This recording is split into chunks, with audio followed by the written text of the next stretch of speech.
Hi friends, I Sunil Gupta welcome you at the platform of Inspiration IAS Academy।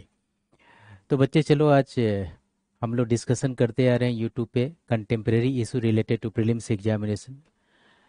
तो इसी issue में एक एक कंटेम्प्रेरी इशू को डिस्कस करेंगे। First we have made the discussion about supreme court verdict and second important आज जो हम लोग डिस्कशन करने के लिए चले हैं इस पॉइंट ऑफ व्यू से, that is topic number 2, scope of legislative privileges. तो कंटेम्प्रेरी इशू है। अब तुम कहोगे कैसे कंटेम्प्रेरी इशू है? बिकॉज लेजिस्लेटिव प्रिविलेजेस इसको हम लोग कह सकते हैं पार्लियामेंट्री प्रिविलेजेस और प्रिविलेजेज ऑफ स्टेट लेजिस्लेचर। तो ये है तो ट्रेडिशनल इशू, लेकिन अभी जुलाई 2021 यानी कि लास्ट मंथ में एक वर्डिक्ट आया सुप्रीम कोर्ट का, और इसने कहा कि लेजिस्लेटिव प्रिविलेजेस जो हाउस का है या फिर एमएलएस का है, एमपी का है, वो पूरी तरह से ओपन एंडेड नहीं है, बल्कि इसका भी एक स्कोप है, इसका भी एक जुरिस्डिक्शन है जिसको उसको फॉलो करना चाहिए। राइट? तो ये वर्डिक्ट जैसे ही आया तो वहाँ पर एक डिबेट क्रिएट हुआ, एंड यही डिबेट आज का एक कंटेम्प्रेरी इशू का पार्ट है। राइट? तो चलो आज इस इशू को देखते हैं और देखते हैं कि कि अगर हम इस इशू को पढ़ते हैं तो पहला तो इम्पॉर्टेंट चीज़ ये है कि ये इशू यहाँ पर न्यूज में क्यों है। राइट? तो न्यूज में ये है कि ये बात है 2015 का, जब केरला लेजिस्लेटिव असेंबली में बजट सेशन हो रहा था, बजट पेश कर रहे थे केरला गवर्नमेंट, और उसी समय अपोजिशन मेंबर्स ने काफ़ी वंडलिज्म किया। वंडलिज्म का मतलब हंगामा किया, कुर्सी तोड़ दिए, माइक तोड़ दिए, स्पीकर के चेयर तक पहुंच गए, स्पीकर को चेयर को भी डैमेज कर दिया। राइट? एंड उस समय ऐसा हुआ कि पूरी तरह से अफरा तफरी, पूरे स्पीच को इन्होंने डिस्टर्ब कर दिया। उसी में केरला गवर्नमेंट ने कुछ एमएलएस के ऊपर में क्रिमिनल केसेस को लेकर के एफआईआर दर्ज कर दिया और प्रोसीडिंग शुरू कर दी। तो आईपीसी के कुछ सेक्शन में क्रिमिनल प्रोसीडिंग शुरू किया, और एक एक्ट होता है हमारा कि prevention of damage to public property act 1984, एक बना हुआ एक्ट, इसके अंदर में केसेस को दर्ज कर लिया। अब जब दर्ज तो हो गया, एफआईआर वगैरह हो गया वहाँ पे, then Kerala government move to the high court of the Kerala, Kerala high court में गए और उन्होंने कहा कि ये जो आपने केस दर्ज किया है that is against legislative humanity under article 194 of the constitution of India. क्योंकि 194 में ये हाउस को या एमएलए को एक इम्यूनिटी मिला हुआ है, प्रिविलेजेस मिला हुआ है कि आपको कोई अरेस्ट नहीं कर सकता with in the wall of the state legislature. अगर आप कोई भी घटना करते हैं, कोई भी काम करते हैं, उसके लिए कोई आपको अरेस्ट नहीं कर सकता, क्रिमिनल प्रोसीडिंग नहीं चल सकती। तो इसको लेकर के हाई कोर्ट में वो गए, लेकिन हाई कोर्ट से उनको नाराजगी मिला। हाई कोर्ट ने रिजेक्ट कर दिया plea of the Kerala government. उन्होंने कहा कि नहीं, ये ह्यूमैनिटी का पार्ट नहीं है और इसके लिए इनको पनिश्ड करेंगे। Then Kerala government move to the supreme court against the order of the Kerala high court. और सुप्रीम कोर्ट ने पिछले मंथ यानी कि जुलाई 2021 में इन्होंने एक वर्डिक्ट दिया कि नहीं, जो कुछ हाई कोर्ट ने कहा that is the correct. Parliamentary privileges या फिर ह्यूमिनिटी ऑफ द पार्लियामेंटेरियंस या लेजिस्लेटर्स डजेंट मीन, इसका मतलब ये नहीं होता है कि आप वेंडलिज्म भी करें, that would also be regarded as a part of the legislative privileges. तो ये जो टॉपिक था, इसीलिए इस समय का टॉपिक ये हिट टॉपिक है फॉर द प्रीलिम्स एग्जामिनेशन। तो यहाँ पर लिखा हुआ है the supreme court has rejected the Kerala government plea to withdraw the criminal cases against its MLAs who were charged in assembly in 2015। तो एक छोटा सा एक हिस्ट्री है और इसी को लेकर के न्यूज में आया हुआ है। तो अब देखते हैं कि ये जो हम लोग टॉपिक डिस्कस कर रहे हैं तो इससे क्वेश्चंस क्या क्या बन सकते हैं प्रीलिम्स एग्जामिनेशन में। बच्चे देखो, 4 इंपॉर्टेंट जगह पे क्वेश्चंस बन सकते हैं। Right? The first important question is related to constitutional references for the legislative privileges, यानी लेजिस्लेटिव प्रिविलेजेस से रिलेटेड कौन से कॉन्स्टिट्यूशन में प्रोविजंस है, कौन से आर्टिकल्स इसको डिस्कस करते हैं, तो इसके बारे में एक जानकारी होना जरूरी है। Second, what is called the, दो तरह के प्रिविलेजेस हमारे स्कॉलर्स इसको डिवाइड करते हैं। एक प्रिविलेजेस ऐसा है जो हाउस को देते हैं, यानी कि इंस्टीट्यूशन है जो होल पार्लियामेंट को या स्टेट लेजिस्लेचर को, इसको कहते हैं कलेक्टिव प्रिविलेजेस। और एक प्रिविलेजेज है जो individual members of the parliament या मेंबर्स ऑफ लेजिस्लेटिव असेंबली और लेजिस्लेटिव काउंसिल को देते हैं, this is called the individual privileges. तो क्वेश्चन कलेक्टिव प्रिविलेजेस से ही पॉसिबल है और इंडिविजुअल प्रिविलेजेस से भी पॉसिबल है, राइट। और सबसे इंपॉर्टेंट चीज, अभी जो रिसेंट जजमेंट है सुप्रीम कोर्ट का, इसका इंटरप्रिटेशन कि सुप्रीम कोर्ट ने क्या इंटरप्रिटेशन किया about the legislative privileges, right. तो ये चार इंपॉर्टेंट एक्सपेक्टेड क्वेश्चन है फ्रॉम दिस पर्टिकुलर टॉपिक, इसलिए पूरी तरह से इस वीडियो को देखोगे, समझोगे, and if you feel any doubt then you have to write in the comment box. I will just explain in detail later on it's okay. तो चलो बच्चे अब चलते हैं यार, एंड नेक्स्ट इंपॉर्टेंट एरिया पे आते हैं, ये legislative privileges. Legislative privileges constitutional provisions है। कॉन्स्टिट्यूशन के थ्रू लेजिस्लेचर यानी पार्लियामेंट को, स्टेट लेजिस्लेचर दोनों को प्रिविलेजेस देते हैं, राइट। तो आर्टिकल 105 में अगर हम बात करें ना, आर्टिकल 105 में ये जो आर्टिकल है इंपॉर्टेंट है बिकॉज यूनियन लेजिस्लेचर यानी पार्लियामेंट को प्रिविलेजेस मिलता है। और आर्टिकल 194 ये इंपॉर्टेंट है जिसमें स्टेट लेजिस्लेचर यानी कि लेजिस्लेटिव असेंबली और लेजिस्लेटिव काउंसिल को प्रिविलेजेस मिलता है, राइट। जब भी हम बात करते हैं प्रिविलेजेस, इसका मतलब क्या हुआ, डेट इज द ऑटोनॉमी। तो एग्जीक्यूटिव में हम वर्ड यूज करते हैं ऑटोनॉमी, ऑटोनॉमी ऑफ सीबीआई। उससे जुडिशियरी में वर्ड यूज करते हैं independence, independence of supreme court. और जब लेजिस्लेचर की बात करते हैं तो उसको बोलते हैं प्रिविलेजेस ऑफ द लेजिस्लेचर, मतलब ये भी ऑटोनॉमी ऑफ द लेजिस्लेचर है। मतलब ये हुआ कि एक ऐसा एरिया है प्रिविलेजेस ऑफ द लेजिस्लेचर कि लेजिस्लेचर जो मर्जी उस एरिया में करे, उस पर न तो कोई जुडिशियल रिव्यू लगेगा यानी कि जुडिशियरी उसके ऊपर कमांड नहीं करेगा, न तो कोई एग्जीक्यूटिव कमांड करे, न कोई अदर एजेंसीज कमांड इसके ऊपर में करेगा। It is complete autonomous area under the legislature, what is called the legislative privileges. ये मेंशन किया हुआ है फॉर द यूनियन पार्लियामेंट के लिए 104 में, 194, ये दो इंपॉर्टेंट आर्टिकल्स है, राइट। अभी जो हम लोगों ने डिस्कस किया था कि इवोल्यूशन ऑफ द प्रिविलेजेस, ये जो इशू आता है ये कहाँ से इशू आया, 2015 में, राइट। कहाँ का ये केस है, ये केस है केरला में, तो केरला का केस यहाँ के सम ऑफ द डिस्ट्रॉयड कर दिया था तो केरला में, एंड इसीलिए पुलिस ने रजिस्टर किया किसके अंदर है, वेरियस सेक्शंस ऑफ आईपीसी और एक important what is called the prevention of the damage to public property act 1984। तो ये जो एक्ट है ना, ये इम्पॉर्टेंट है, यूनिवर्सल है, हर एक जगह अप्लीकेबल है। केरला में भी एमएलए के अगेंस्ट हमने जो केस किया था, एफआईआर दर्ज किया था, that is based upon this particular so act. तो ये एक्ट इम्पॉर्टेंट है, तो इसको भी तुम लोग रखोगे, नोट डाउन करोगे।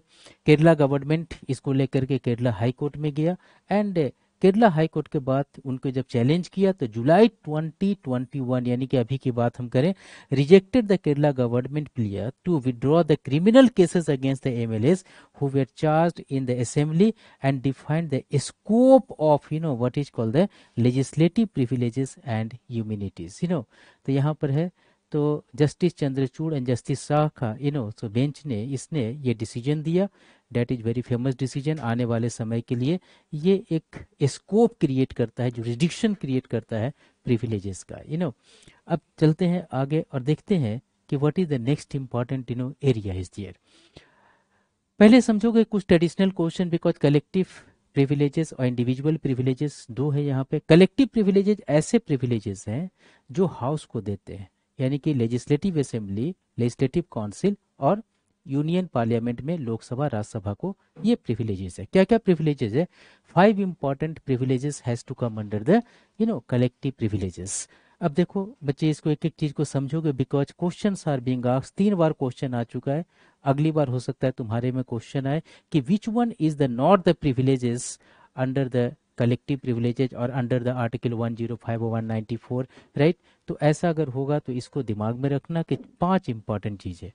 The first important is there what is called right to publish report और द प्रोसीडिंग्स। इसको ये हाउस का प्रिविलेजेस है कि वो कौन सा प्रोसीडिंग पब्लिश करेगा, कौन सा रिपोर्ट पब्लिश करेगा, कौन सा रिपोर्ट पब्लिश नहीं करेगा। आप इनको कंपेल नहीं कर सकते कि आपको पब्लिश करना पड़ेगा, राइट। ये इनका प्रिविलेज है, ऑटोनॉमी है, राइट।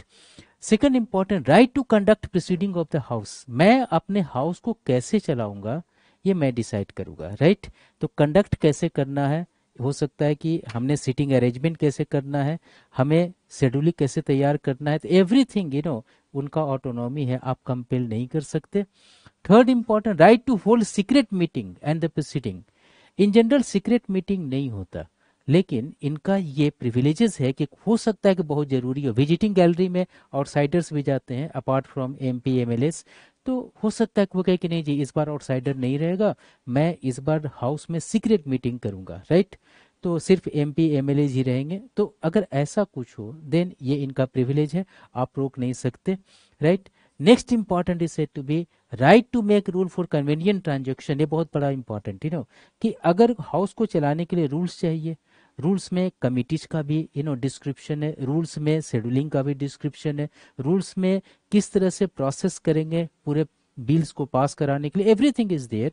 तो जो भी इन्होंने बनाया हाउस ने, दैट इज द प्रिविलेज, इसके ऊपर कोई जुडिशियल रिव्यू नहीं लगाएगा कि भाई साहब आपने ये प्रोसेस तो गलत कर दिया, आपने इस प्रोसेस से चलना चाहिए था, वायलेशन ऑफ कॉन्स्टिट्यूशन आप नहीं कर सकते, इनका प्रिविलेज है।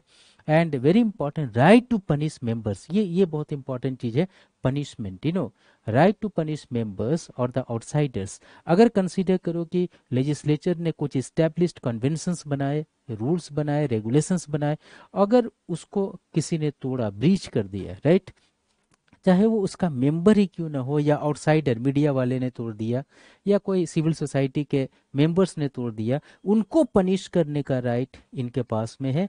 यहाँ पर ये पनिश करेंगे, जुडिशरी इनको पनिशमेंट नहीं देगा, right.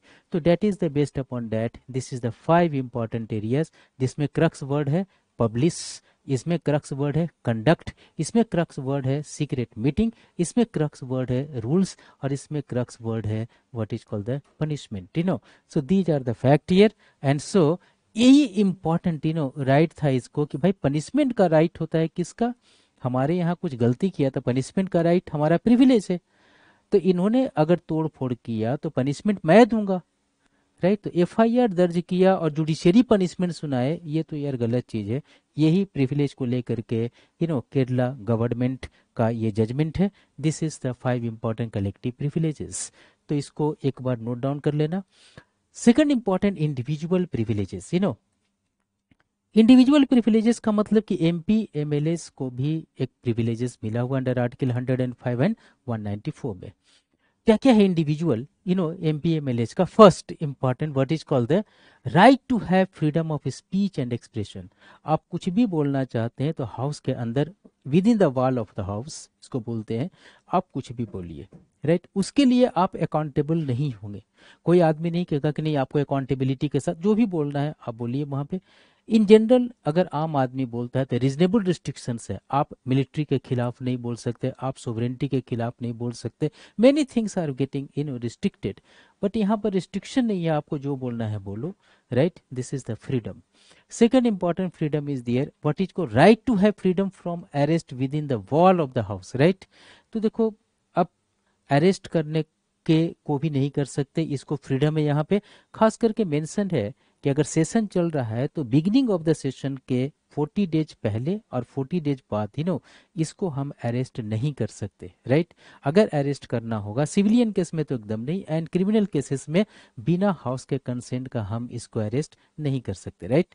And third important here what is called the freedom from jury services. Freedom from jury services का मतलब हो गया इनको not force to appear as a witness and not force to submit any evidence, तो यहाँ पर इनका ये प्रिविलेज है। तो 3 important privilege has to come under the individual privileges, तो ये चीज को तुमने देखा, इंडिविजुअल प्रिविलेजेस, यहाँ से भी प्रीलिम्स से क्वेश्चंस आ सकते हैं। विच one is the collective privileges, which one is the individual privileges. एक बार तुम्हें बता दें कि मेंस में भी क्वेश्चन इस तरह से रिलेटेड आ चुके हैं, राइट। तो प्रीलिम्स है, इस बार का इशू कंटेम्परेरी है, तो जाहिर है कि क्वेश्चंस आने की संभावना बढ़ जाती है, राइट। अब very very important fact is there कि सुप्रीम कोर्ट ने भाई साहब जुलाई 2021 में बोला क्या, वो इंपॉर्टेंट है, राइट। इन्होंने क्या क्या बोला प्रिविलेजेस के बारे में, अब यहाँ पर आके हम लोग डिस्कस करते हैं, राइट। कुल मिलाकर के अगर तुम देखोगे वर्डिक्ट को तो 7 इंपॉर्टेंट फैक्ट्स हमारे सामने आते हैं, समझते हैं एक एक चीज को। The first important thing is there, that is कि MP MLAs cannot be unpunished for the act of violence और vandalism in the house here. Cannot be unpunished का मतलब हो गया कैन बी पनिश्ड, उल्टा अगर तुम समझो तो, राइट। तो देखो, अगर वैंडलिज्म आप करते हैं, वैंडलिज्म का मतलब तोड़ फोड़, उत्पात मचाना, अगर इस तरह का काम अगर आप करते हैं, वायलेंस करते हैं, किसी को मार दिया, सर फोड़ दिया, तो इस तरह की चीज अगर आप करते हैं, देन एट दैट पर्टिकुलर, इसके लिए आपको पनिशमेंट तो मिलेगा, कैन बी पनिश्ड, राइट। पहले था कि नहीं जी नहीं पनिश कर सकते हैं, या एम्बिग्विटी था, पनिशमेंट देगा नहीं देगा कौन देगा, इसमें क्लियर हो गया, वैसा पनिशमेंट तो रहेगा, right, that is can be punished, right. Second important fact is there, parliament privileges का मतलब नहीं है ह्यूमैनिटी अगेंस्ट वैंडलिज्म, तोड़ फोड़ करना ये प्रिविलेजेस का पार्ट नहीं है। Spirit of the parliamentary privileges का मतलब हुआ कि हम जो भी लॉ बनाते हैं, और या फिर जो भी सुप्रीमेसीज के साथ में लॉ बनाते हैं, तो ठीक है, एक लॉ का एक अपना स्पिरिट है कि लेजिस्लेचर को हम प्रिविलेज देते हैं, डेमोक्रेटिक सेंटिमेंट का वैल्यू करते हैं, ये हमारा स्पिरिट है। इसका मतलब वायलेंस को कर देना डेमोक्रेसी के नाम पे, ये आपका गेटवे नहीं है, राइट। तो ये इसका पार्ट नहीं माना जाएगा, second important. Third, vandalism and destruction inside the house are not essential exercise of the legislative function, very important fact here। देखो, लेजिस्लेचर में काम करने के लिए आप गए तो आपका काम क्या है, बिल को पास करना, आपका काम यह है अकाउंटेबिलिटी को मेंटेन करना, नो कॉन्फिडेंस मोशन ले आओ, एडजर्नमेंट मोशन ले आओ, डिस्कशन करो, डिबेट करो, क्वेश्चनिंग करो, ये सब आपका काम है। ये काम नहीं है आपका कि वेंडलिज्म और डिस्ट्रक्शन करना आपका एसेंशियल वर्क है, ये लेजिस्लेटिव फंक्शन का पार्ट नहीं है, right, that is the fact.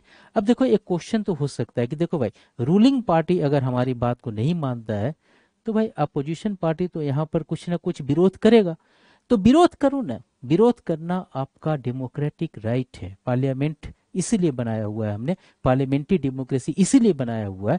लेकिन राइट टू प्रोटेस्ट आप तो करें, ठीक है ना, प्रोटेस्ट करने का राइट है अपोजिशन लेजिस्लेचर के थ्रू, लेकिन वेंडलिज्म ये या राइट टू प्रोटेस्ट के पार्ट में नहीं मानेंगे, राइट।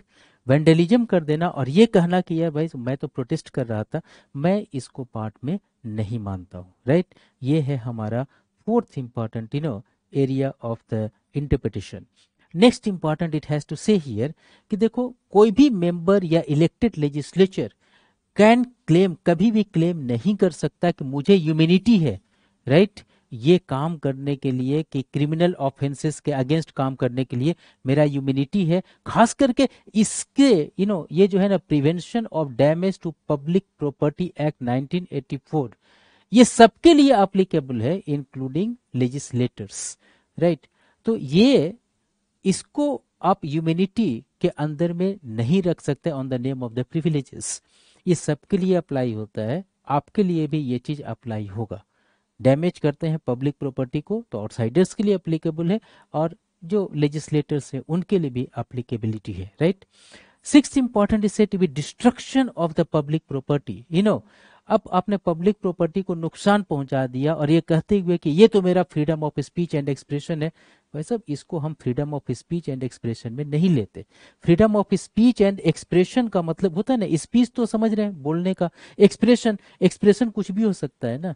एक्सप्रेशन का मतलब कि हमने तोड़ दिया चेयर, तो ये एक्सप्रेशन, ये भी एक एक्सप्रेशन है, एंगर दिखाने का, गुस्से दिखाने का एक्सप्रेशन है, राइट। किसी को मार देना ये भी एक एक्सप्रेशन है, वैसे ये फ्रीडम ऑफ एक्सप्रेशन में नहीं आता एटलीस्ट, राइट।